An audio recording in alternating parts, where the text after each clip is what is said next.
Hello, hello, hello, and welcome back to some more Rune Factory. Once again, I don't have anything to talk about for an episode, but I'm sure I'll manage for the next hour or so. It's another nice, bright, sunshiny day, and I'm spending it all inside, because I don't want to go out and do stuff. Because it might be bright and sunshiny out, but it's also still plenty cold out there. Oh, right. The grasses. Right. Time to work on lumbering skill.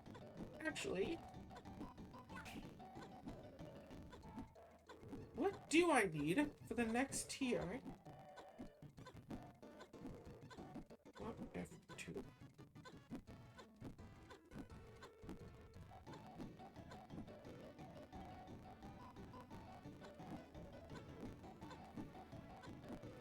Pharmacy.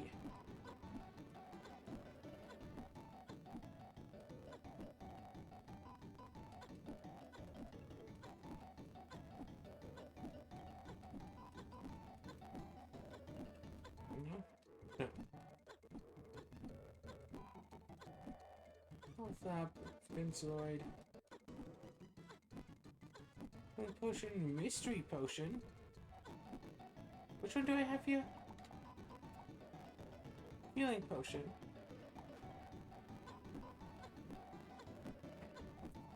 Mystery potion, bluegrass, green grass. Oh, I need honey in addition. Which I don't know if I can just get honey. I don't think I can just get honey. Cookie, donuts, and gold for friendly syrup.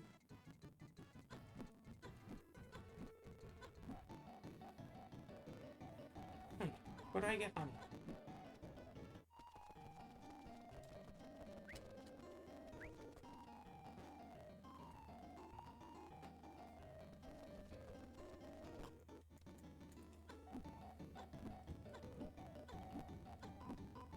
Rune Factory and Rune Factory 3. Harvest Basket or Team Hornet in Rune Factory 1.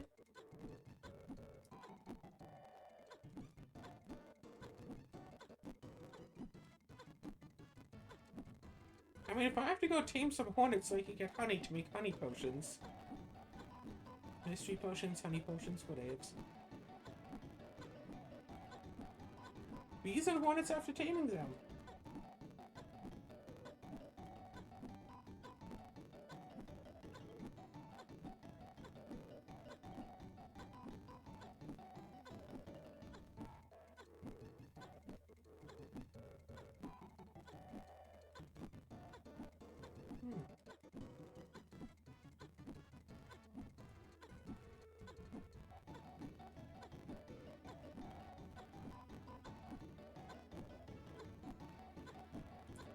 So I guess I could have been taming hornets all this time to try to get some honey for potions as well. I guess maybe I'll do that this episode. Maybe I'll tame... I don't know how many. 8? What do you think? 8 hornets?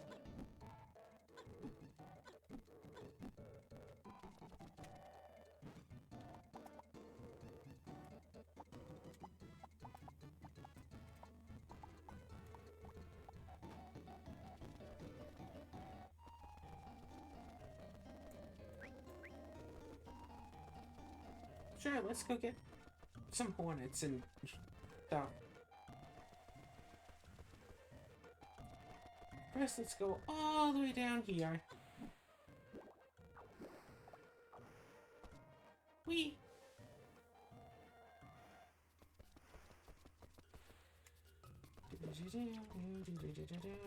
Nope.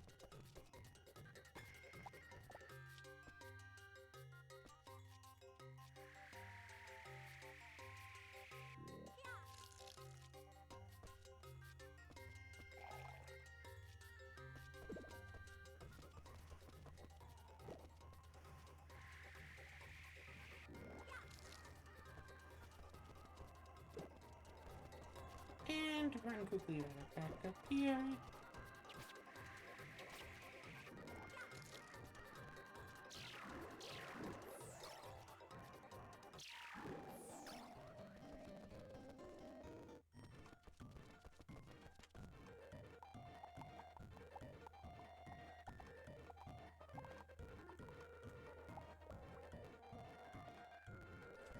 I mean, okay, wait, hold on. Trying to think of this logically. Because if I want, what, 1 potion a day of this, that would be, like, 3. Because I can get 1 honey every 3 days. So with 3 of them, I'd be able to just make 1 potion a day. If I get 12, then I could potentially make 4 potions a day, on average.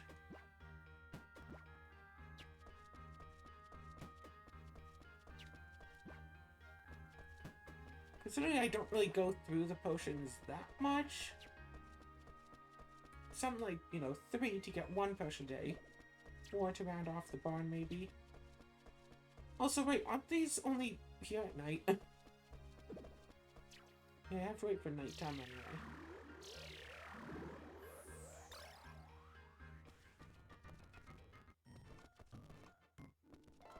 I figured 8. I mean, 2, almost 3 potions a day. That sounds fair. Leap.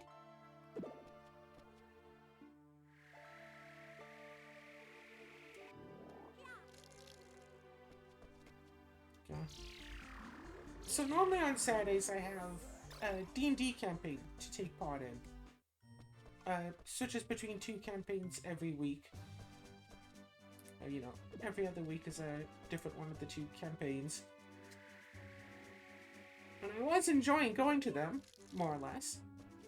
And then, of course, last week, one of the players had to just bust out talking some racist stuff.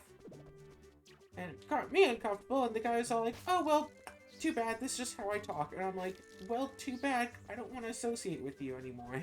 Like, unfortunately, that guy was in both games, so I think I have to step out of both of the games, because I, like I said, don't want to associate with someone who talks like that.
Oh, because I was been doing a bit of studying on the Minecraft server.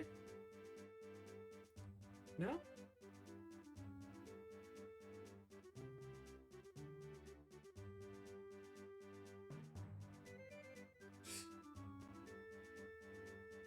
Power Star Hunt option for the Paper Mario Rando. Basically, Triforce Hunt Mario. So I guess you would have to find all of the Power Stars or whatever.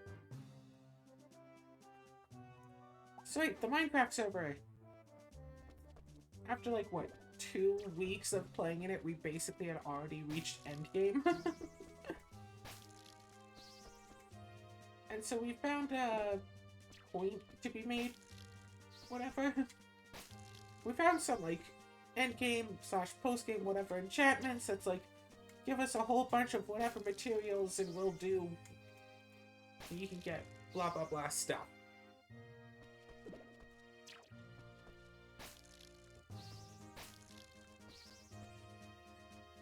And one of them, just, yeah, big old complicated rituals to get those, including some non-farmable materials that we had to find and enlist other players' help to try to find.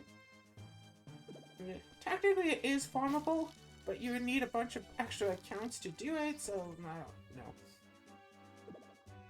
Maybe I'll work on that today. See if there's people on the server.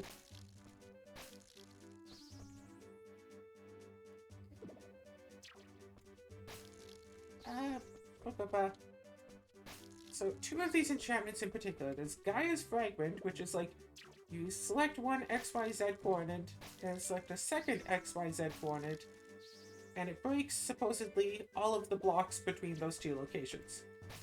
Supposedly.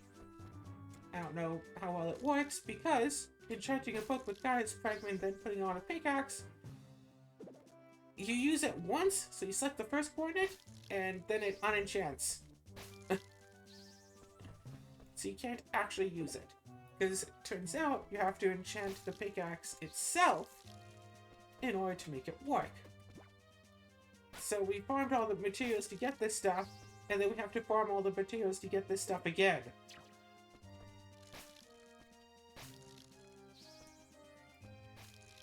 So, you know, that was annoying. And there's one that I really liked, which was, I don't know what it's called. I want to say it's like Infinity, but Infinity is an actual enchantment. It allows the pickaxe to break any block. And it says any. And through a bit of testing, it was shown, yes, it can also break bedrock. Because all of the dimensions, have the world border set to the 10,000 and negative 10,000 marks. Like 10,000, I think it's like 124, and minus 10,124 on all four sides. Not top and bottom, of course. Mine dimension has bedrock ceiling, bedrock floor. Want to at the very least break the bedrock ceiling and just see what's outside of the mine dimension. It's all dark and gloomy like the nether, or if it's like actually a bright sunshiny day like from Stone Block. That's how Stone Block was. And just have it be a thing. Just slowly work towards just emptying the entire mining dimension. Wasn't my attack higher before? Oh, right, my attack was higher because I had the axe in my hand.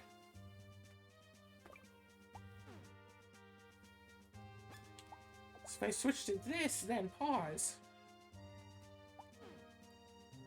Right, because the axe gives 7 extra attack over the watering can. And for anyone who would hear that and wonder, well, why not just use the axe instead of the watering can as a weapon? Read the title of the episode.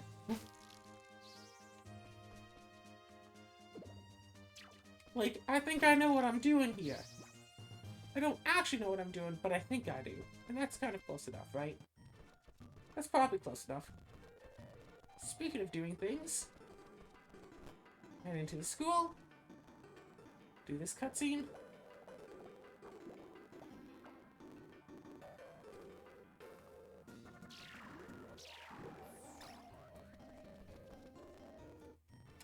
Do the animals need a harvest?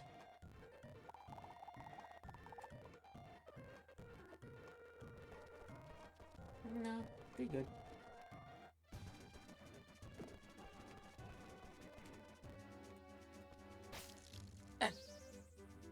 Hold on. Need to get shifted in a weird position to get comfy again. Okay.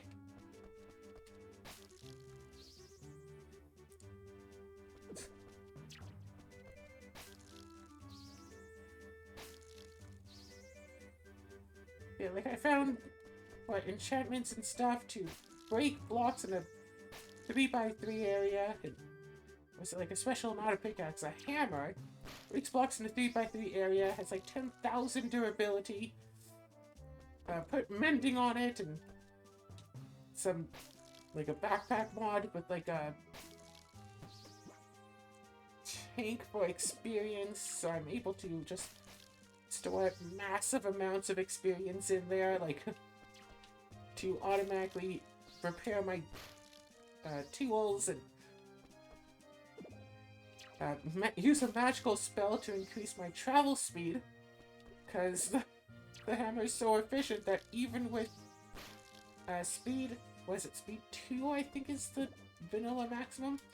Speed 2 plus the speed bonus.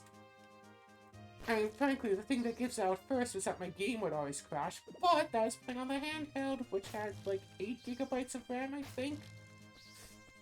So I should actually try reinstalling it on the actual desktop computer with its 32 gigs of RAM and see how that goes.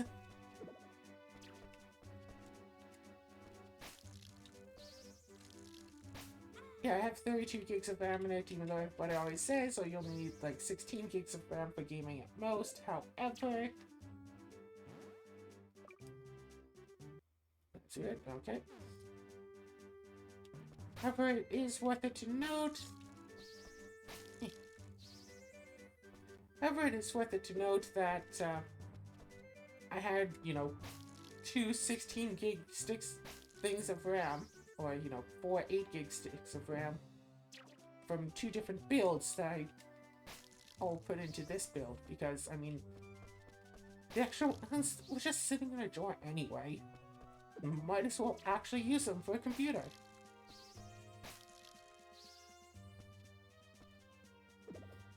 And so far, the new computer doesn't have any obvious issues. Except for the fact that I don't think I can get the case properly on. I haven't tried yet, but it really doesn't seem like I'd be able to actually get the case on because the graphics card is too big. It's not that it has like too much tech in it and that's why it's too big. It just has like a whole bunch of extra plastic on that makes it too big. So like I could cut part of the graphics card if I wanted. And I don't really need the outer part of the case.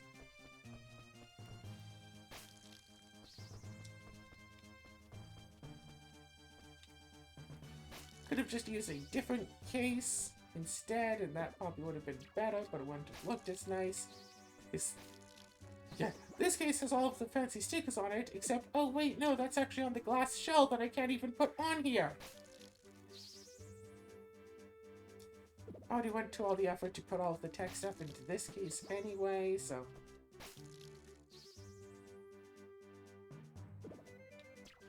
I'm just kind of surprised that this huge honking graphics card was actually able to fit in the little pink computer. That was a surprise. I'm thinking of getting back into Legend of Zelda Tears of the Kingdom again. I don't know if I should record it or not. Or just play, like, casually. Maybe I should play on, like, my recording switch. And mostly just play casually. Oh! Here's a thought. Just do... Like, dungeons. Like, surely Tears of the Kingdom has the dungeons that, like, Breath of the Wild did. Plus shrines. So just have episodes that's like, hey look, here's a shrine. You know, do what, 3 or 4 shrines an episode and just have it be shrine collection. I mean, that is an option.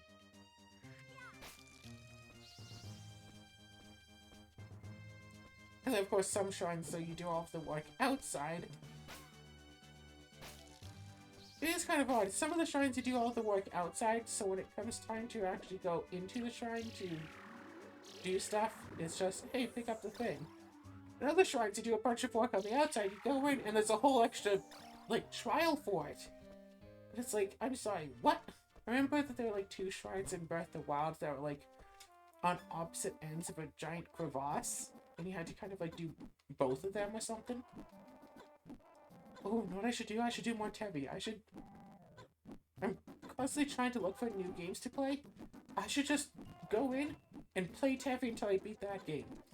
And then maybe, I don't know, go in and play Moonlight until I beat that, because I've been having fun with that, and I want to binge as many episodes of that before I get bored of it. And that's a game I really need to be fresh on my mind while I'm playing it. Let's just record like 20 episodes of Moonlighter. I guess 20 episodes...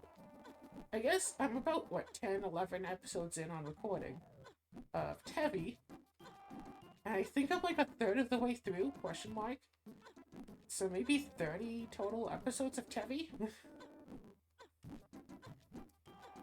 I have to see. If I'm not going to take part in the D&D tomorrow, Saturday, today, question mark, then instead I should take part in...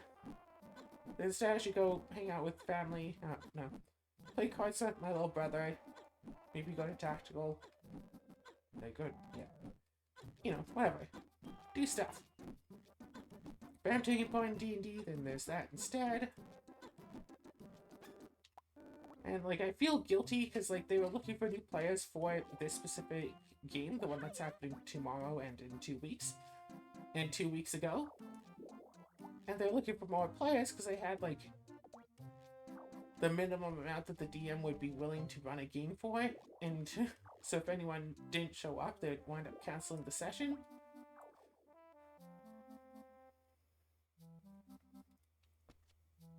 And so, of course, I feel guilty about it, because, like, if I just, you know... wait, no, it's not obvious. So I asked the people in my ponies group if any of them would be interested in doing D&D, and, like, 2 people joined in, and then it was, like, after then, that I realized, oh, hey, this person is not a person I want to socialize with. Not a person from the ponies group, thankfully. So yeah, I talked about it with, like, the owner of the server, and he's all like, oh, you know, that's just how he is. It's like, well, that's troublesome. So yeah.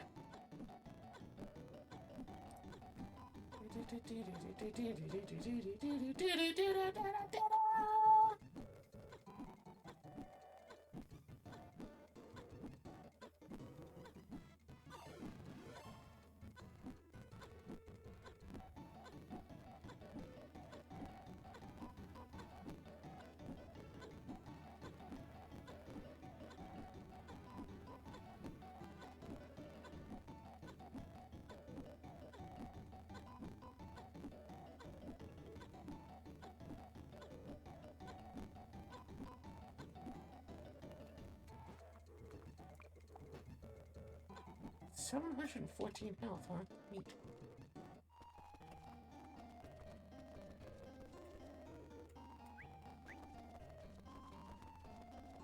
Hi.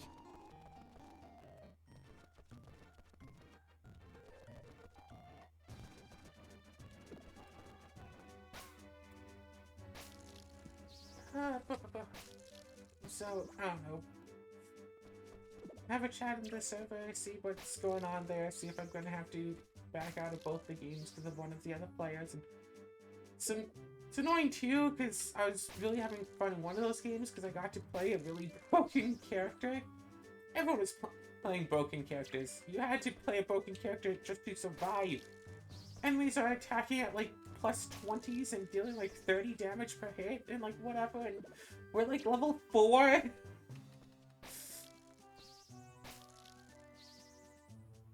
Like, I'm on, like... Yeah, one of the player characters, specifically, I think it's literally a plus 27 to hit that they get, and they often deal somewhere around 50 damage. And that's not always enough to take down an enemy in one hit. They got hypnotized in one of the sessions, the character specifically got hypnotized in one session, and wound up one-shotting another party member.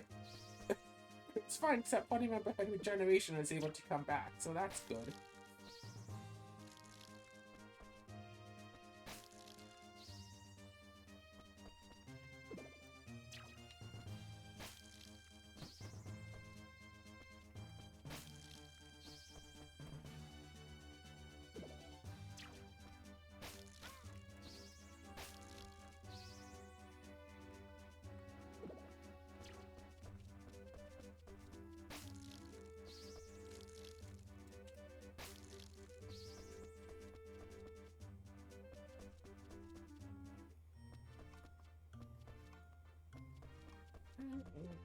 6, 5, 4, 3, 2, 1, 0.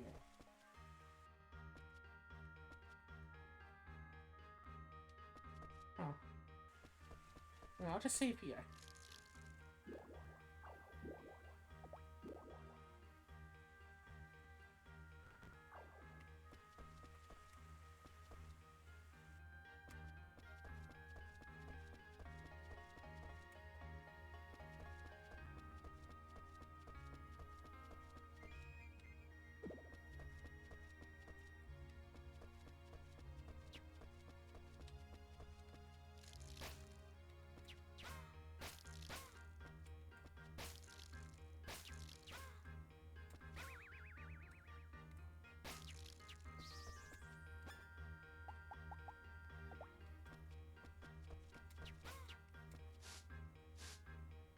Oh shoot, I'm poisoned.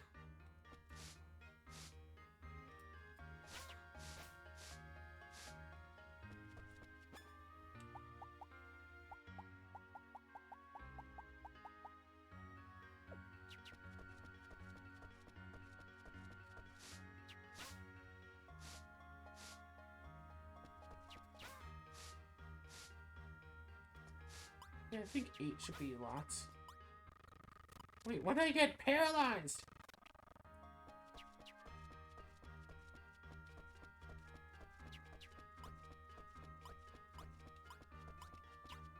Are you serious?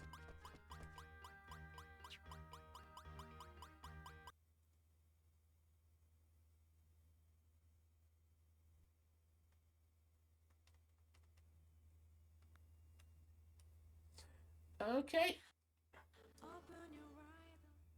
Rune factor. Take 2, let's try again. This time, let's hope to not get instantly, poisoned.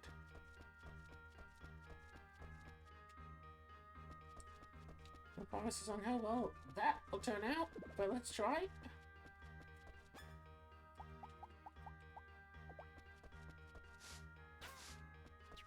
We got instantly poisoned.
Okay, okay.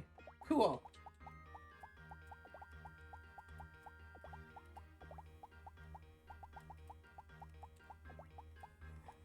One of 8.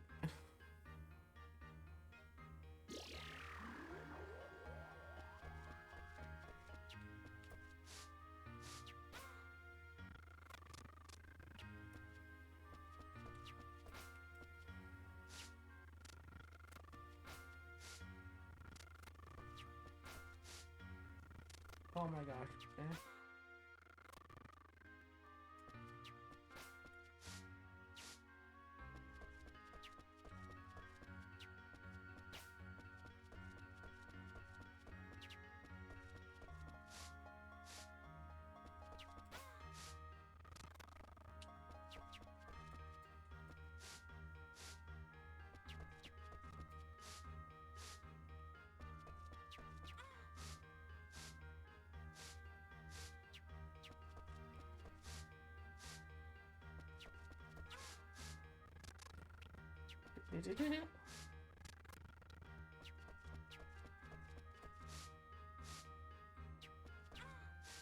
So, an interesting thing to note about the whole, You can play these games without even using the clinic. All you'd have to do is just, every time you die, just, you know, reload the game. The clinic just gives you an out for not having to reload, but you could just do that.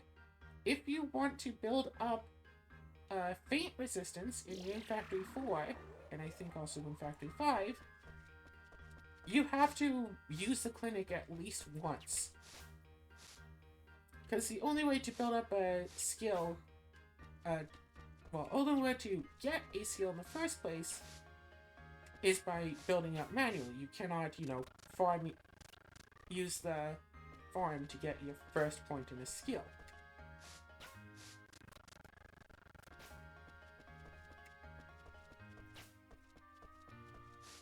But the only way to build up faint resistance without using the farms is by being hit by a feint attack. And actually, you know, I think you'd actually have to succumb to the effects of it. I don't know if there's a chance that you could be hit by an attack that's like, oh, 10% chance to feint, but it failed, so you still build up resistance. I think you actually have to be hit, like, take the effect of feint. But what feint does is, you know, takes away all of your health. So if you want to ever build up a resistance to it, you have to let it take away all of your health first.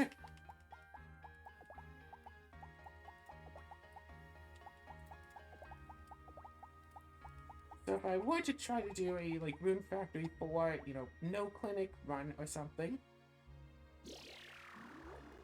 I wouldn't be able to build up feint resistance. Which is pretty good in some, like, late fights.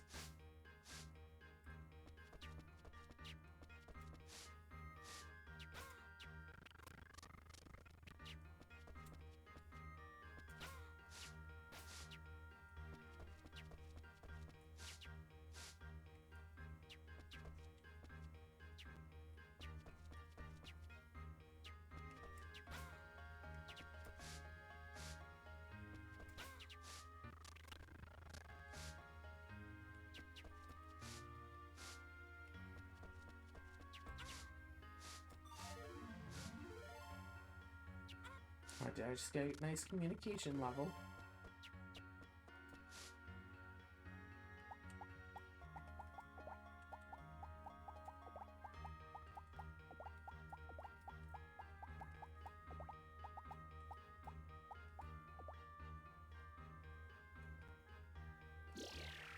Alright, another wasp.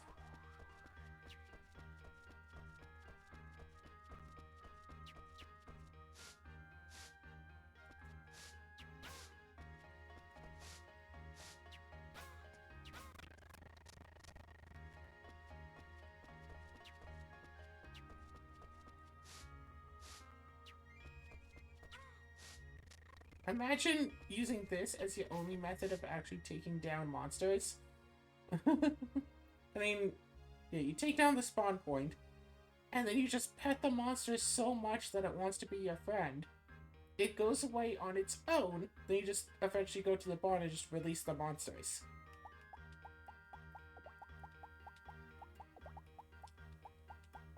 Oh gosh.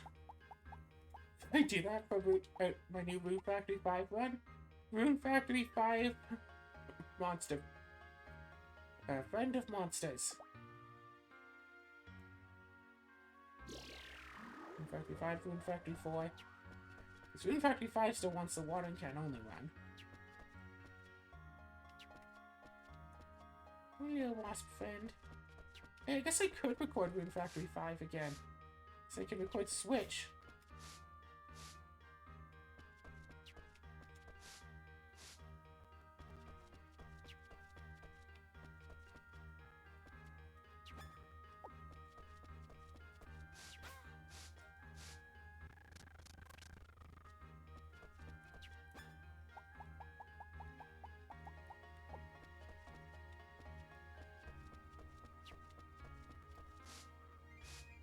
Rune Factory 4 randomizer when? I have no idea how. I don't think there is a Rune Factory 4 randomizer because I don't think the game is popular enough for that.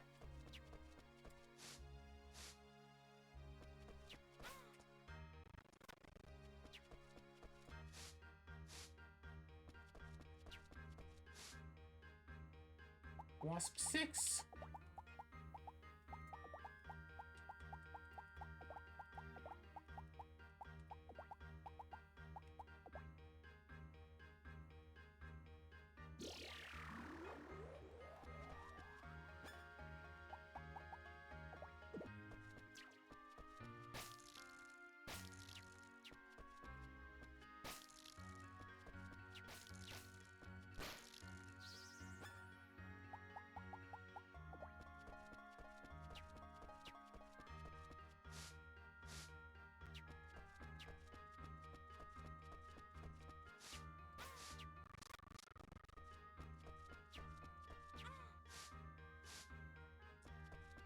Whee!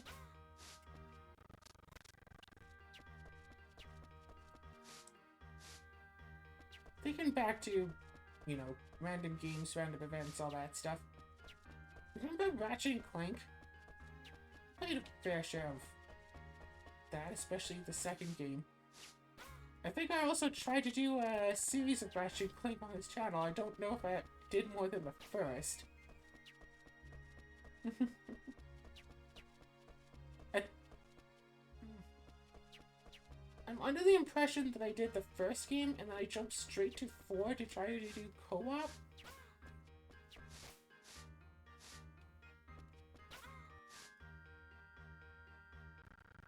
I don't know if we finished that one though.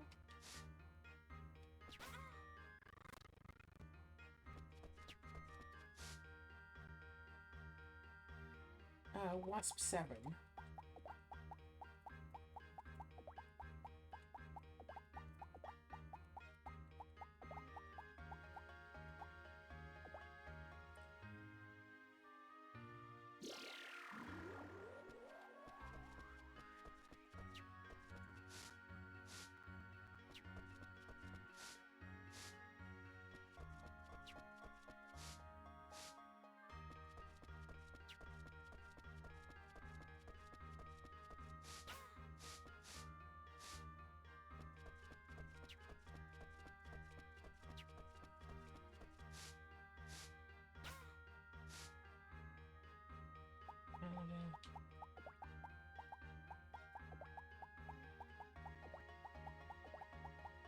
Wasp 8.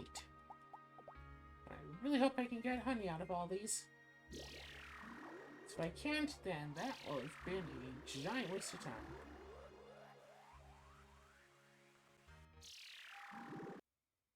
How's the recording looking? And only about halfway through. We good, we good, we do this, we good.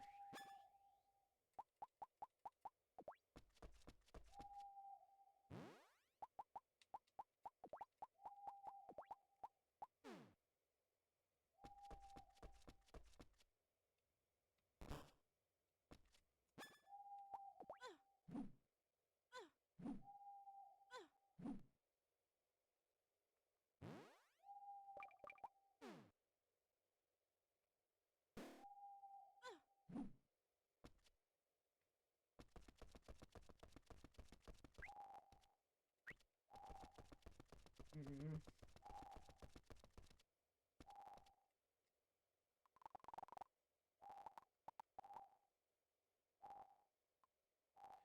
Oh, wait, hold on. Wait, are you saying that these don't actually give... Whatever these things are, don't actually give honey?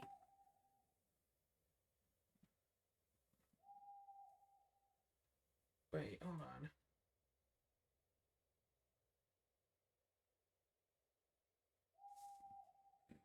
Shoot, wait, what is this creature called?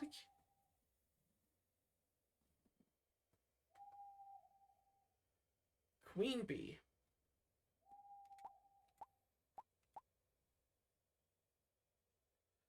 Okay, wait. IF2 Queen bee.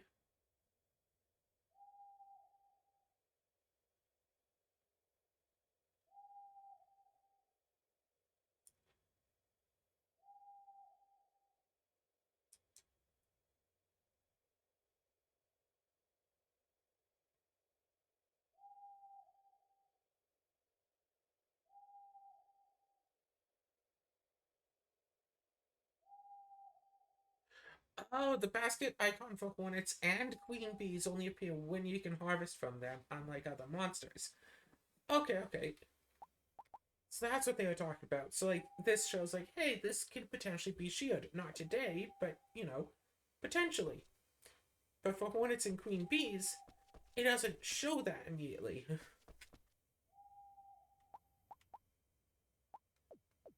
It just shows, you can't harvest this. And that explains why people would get confused about that, yes.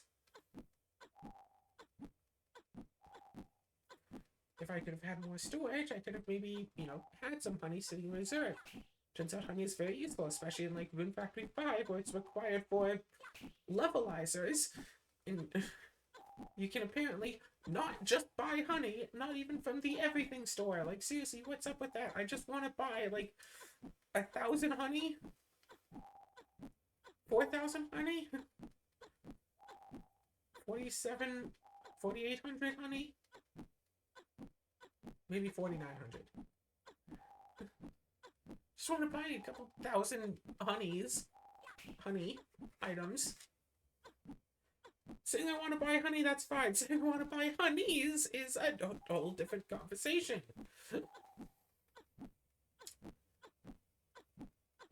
Can we spend the rest of this episode just grinding out for this?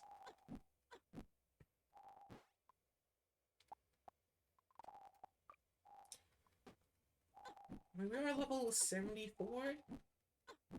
So that seems pretty good.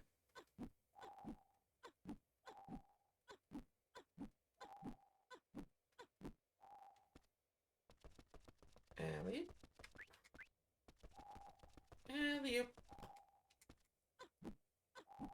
Yeah, figuring out what to upload and when, and also I had some issue on Wednesday with the Danganronpa, and I didn't notice it until after midnight that, hey, the wrong video went up. So I had to go and switch it, so like the 6th has 1 video, but the 7th has 3. And so that's aesthetically unappealing. I guess technically speaking, I could like change the day and time of my computer because it's based off of that or something to... Because it's like the time when I tried to upload a video like just after midnight, January 1st, where my computer was set like an hour back, so it looked like it was December 31st, and I didn't think to just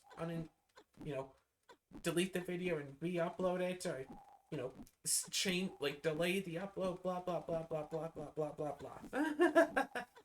blah. Just wait until like morning to upload. Yeah. Too much ambition, not enough follow through. That should be on my report card. Too much ambition, not enough follow through.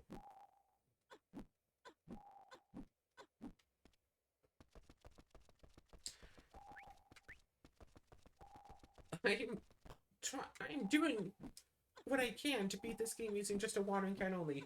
How does raising my axe skill help? Honestly, it doesn't. Rune Factory 4, it would, because it'd give me a few little, like, extra attribute points. Rune Factory 2, it really doesn't. All of increasing the axe skill does is make it use up less rune points when I use the axe. And unless there's a giant section at the end where I have to clear cut down a forest, I don't think that's actually going to be very helpful.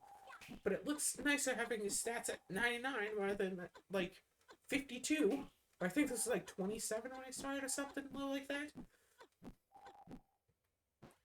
Now, increasing my farming skill, that's actually useful because that's what my weapon takes. I really liked the stat system for Rune Factory 4. Every stat you raise boosts your ability scores, so it's important to base stats even if you're not going to necessarily use them. Like, even if you're not using, like, say, long arms, even if you're not using, like, a pole arm, raising your pole arm skill can still be useful. And weapon skills you can raise without actually fighting monsters. You just attack the bed, because if you attack anything that registers as taking damage, you raise the stat. You raise the weapon stat, and furniture, unfortunately, if you attack it too much, will break. However, the bed will take damage but cannot actually break. So yeah, Rune Factory 4, you just keep attacking the bed. And also Rune Factory 4, using weapons doesn't drain your boon points, so your only issue is time. Rune Factory 5 has some time stop periods. Rune Factory 4, as far as I was able to tell, in the entirety of Rune Factory 4, there is one time stop period in the entire game. And that's literally right at the beginning. So you can get, what? Walking, throwing, maybe some tool use up to 99. Maybe. I think you still have rune points to deal with. I'm not entirely sure. But you can get walking and throwing up as much as you want. Actually, I think those go up to 999, so it could be fun to get like a task on that and just fast forward. Get a bunch of stats up to 999 right then and there.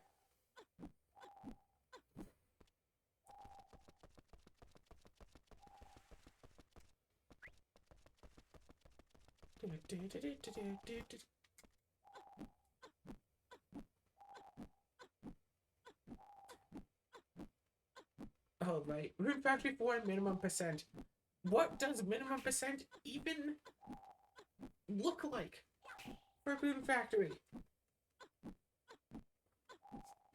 It's like, what? Just have as few skills as possible? I think you have to have at least one level of walking. Never ship anything. Yeah, Rune Factory 4 minimum percent is hope you get lucky and pick up some really good weapon to clear the game with. That's it.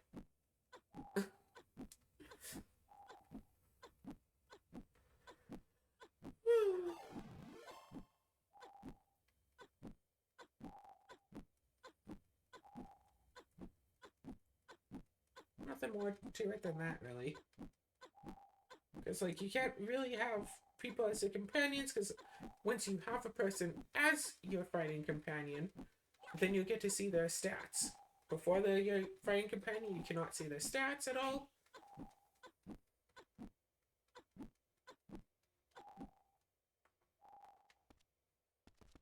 So you have to, you know,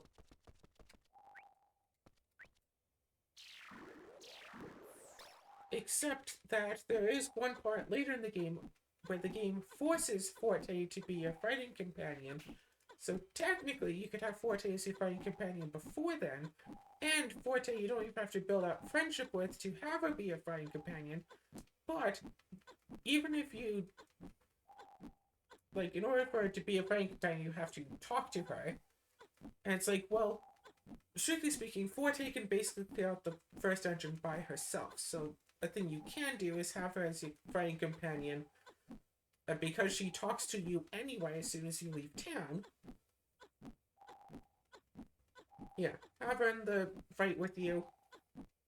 Yeah, accept her offer for her to join you. Go through, clear out the dungeon. But that gives friendship points just doing that, even if you don't otherwise talk to her. So it's like, would that go against low percent? Could you theoretically just have Forte do all of the fighting for you, or primarily all the fighting for you for the first few dungeons, just by sleeping before she has to leave? And just keep her on your team? Would it be against the spirit of low percent to just, you know, keep asking Forte to fight for you, considering you have to meet her anyway? Since, like, just build up friend points with her just by having her keep fighting. You have to meet her, so you can't avoid that, because you meet her as soon as you leave town for the first time. You kind of have to leave town to beat the game. And you have to... and you have to have her as a fighting companion anyway, because a later part of the game forces it. Or does it only force it if you haven't already had her as a fighting companion? Like, yeah, really just find good weapon, beat game. That's all.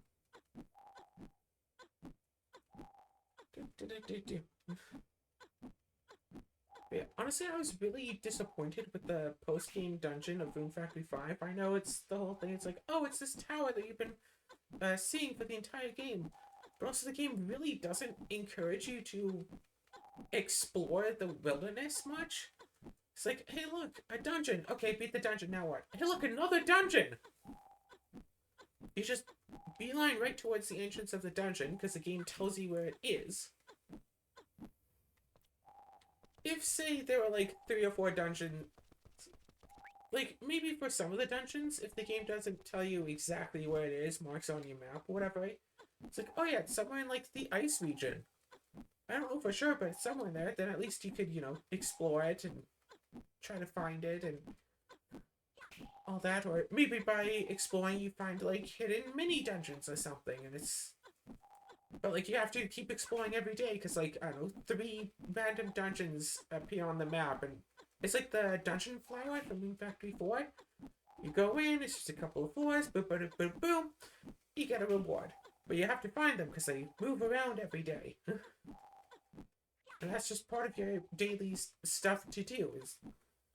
But the post-game dungeon was, what, 25, 26 floors?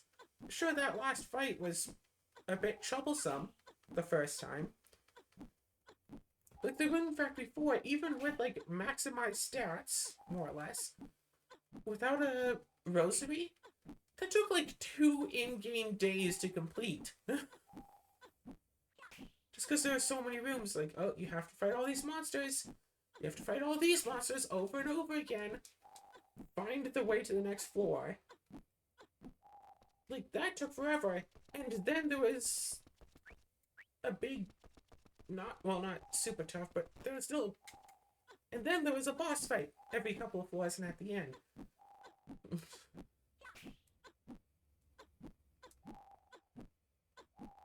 And it's like, okay, fair.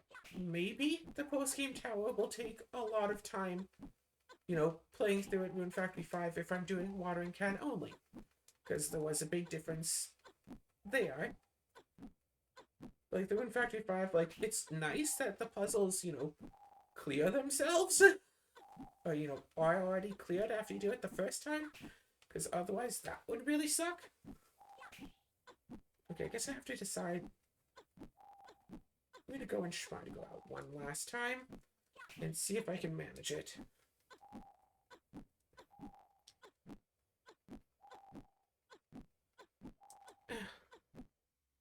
So yes, looking. Oh god, half the video is just me practicing my axe swinging. Do do do do do do do do do do do do do. Do do do do do do do do do do.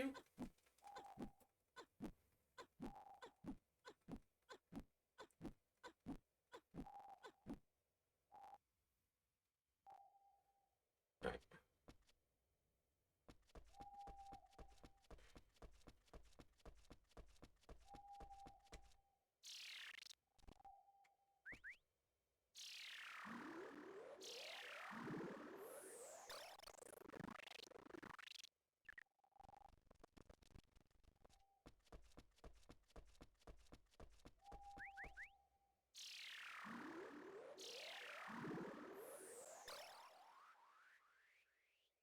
Oh, perfect. One more bout of using this, and off the episode. Well, at least in this episode we got some bees, so that's cool.